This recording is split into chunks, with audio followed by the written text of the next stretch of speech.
AP ముఖ్యమంత్రి చంద్రబాబు నాయుడు పారిశ్రామికవేత్తలతో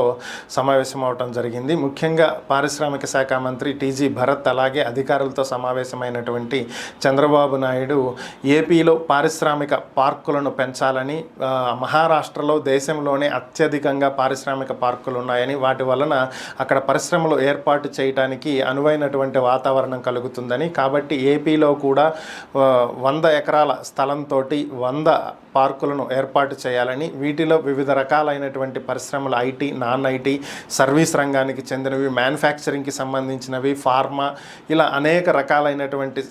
పరిశ్రమలను నెలకొల్పడానికి అవకాశం దొరుకుతుందని, దీనికి సంబంధించి అధికారులు దృష్టి పెట్టాలని, సింగిల్ విండో పద్ధతిలో పరిశ్రమలకు అనుమతులు లభించేదాకా ఒక పారిశ్రామిక విధానాన్ని రూపొందించాలని, పరిశ్రమలు ఏపీకి వచ్చినటువంటి నేపథ్యంలోనే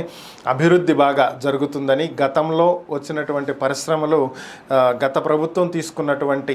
విధానాల వల్ల వెళ్ళిపోవటం జరిగిందని, మరలా వాళ్ళందరినీ కాంటాక్ట్ చేసి ఏపీలో పరిశ్రమలు నెలకొల్పే విధంగా చర్యలు చేపట్టాలని చెప్పి ఆయన ఆదేశించడం జరిగింది.